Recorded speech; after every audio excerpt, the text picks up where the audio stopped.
بسم اللہ الرحمن الرحیم۔ سب تعریفیں اللہ تعالیٰ کے لیے ہیں، بے شک وہ وحدہ لا شریک ہے، اس کا کوئی شریک نہیں۔ السلام علیکم۔ یہودی چرواہے کو جنت کی بشارت کیوں ملی؟ غزوہ خیبر کے موقع پر ایک چرواہا حضور صلی اللہ علیہ وآلہ وسلم کی خدمت میں حاضر ہوا۔ وہ چرواہا یہودیوں کی بکریاں چرایا کرتا تھا۔ جب دیکھا کہ خیبر سے باہر مسلمانوں کا لشکر پڑاؤ ڈالے ہوئے ہے، اس کے دل میں خیال آیا کہ میں جا کر ان سے ملاقات کروں اور دیکھوں کہ یہ مسلمان کیا کہتے ہیں اور کیا کرتے ہیں۔ چنانچہ بکریاں چراتا ہوا مسلمانوں کے لشکر میں پہنچ گیا اور ان سے پوچھا، تمہارا سردار کہاں ہے؟ صحابہ کرام نے بتایا، ہمارے سردار رسول صلی اللہ علیہ وآلہ وسلم اس خیمے کے اندر موجود ہیں۔ پہلے تو اس چرواہے کو ان کی باتوں پر یقین نہیں آیا۔ اس نے سوچا کہ اتنے بڑے سردار ایک معمولی سے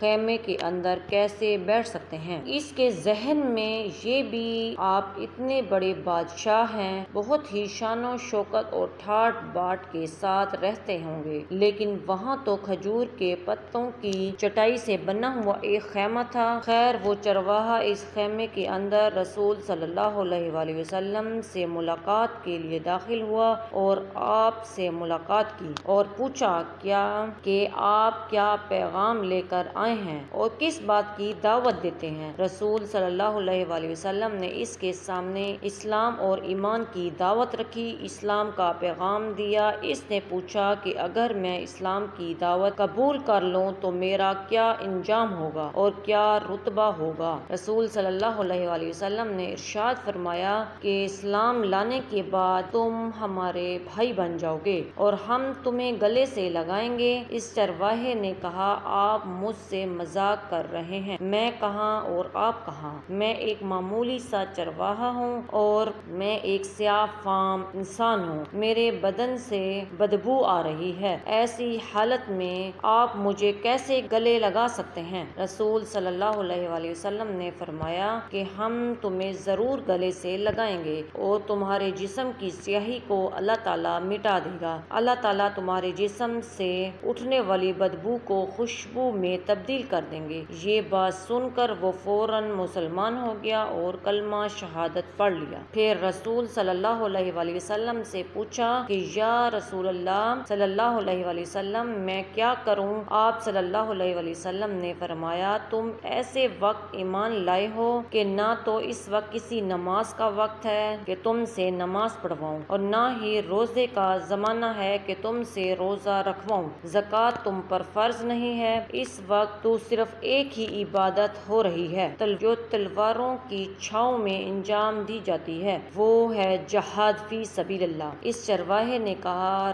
یا رسول اللہ صلی اللہ علیہ وآلہ وسلم، میں اس جہاد میں شامل ہو جاتا ہوں، لیکن جو شخص جہاد میں ہوتا ہے اس کے لیے دو میں سے ایک صورت ہوتی ہے، یا غازی یا شہید۔ اگر میں اس جہاد میں شہید ہو جاؤں تو آپ میری کوئی ضمانت لیجئے۔ رسول صلی اللہ علیہ وآلہ وسلم نے فرمایا کہ میں اس بات کی ضمانت لیتا ہوں کہ اگر تم اس جہاد میں شہید ہو گئے تو اللہ تعالیٰ تمہیں جنت میں پہنچا دیں گے اور تمہارے جسم کی بدبو کو خوشبو میں تبدیل فرما دیں گے اور تمہارے چہرے کی سیاہی کو سفیدی میں تبدیل کر دیں گے۔ چنانچہ وہ چرواہا یہودیوں کی بکریاں چراتا ہوا وہاں پہنچا تھا، اسی لیے رسول صلی اللہ علیہ وآلہ وسلم نے فرمایا، تم یہودیوں کی جو بکریاں لے کر آئے ہو ان کو جا کر واپس کرو، اس لیے کہ یہ بکریاں تمہارے پاس امانت ہیں۔ اس بات سے یہ اندازہ لگائیں کہ جب لوگوں کے ساتھ جنگ ہو رہی ہے جن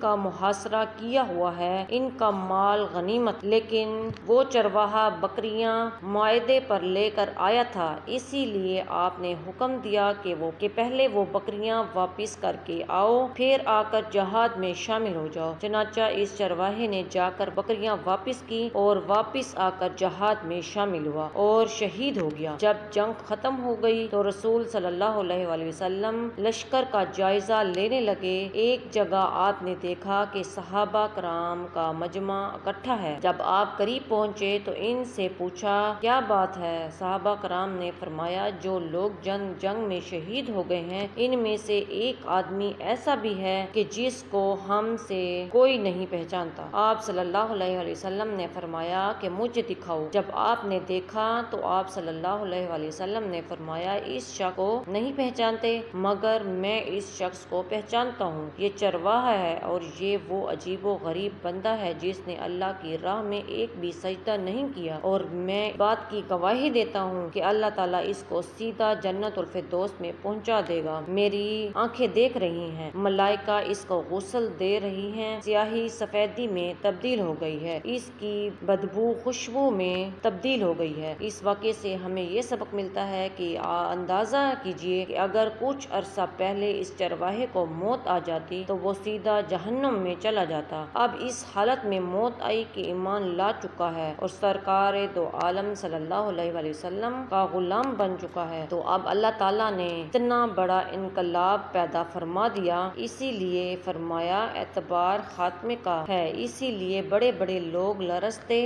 رہتے ہیں اور دعا کرتے رہتے ہیں کہ یا اللہ ہمارا خاتمہ ایمان پر فرما۔ میری یہ دعا ہے کہ اللہ تعالیٰ ہم سب کو اس سے سبق حاصل کر کے اس پر عمل کرنے کی توفیق عطا فرمائے، آمین ثم آمین۔ اسی کے ساتھ مجھے دیجیے اجازت، اللہ حافظ۔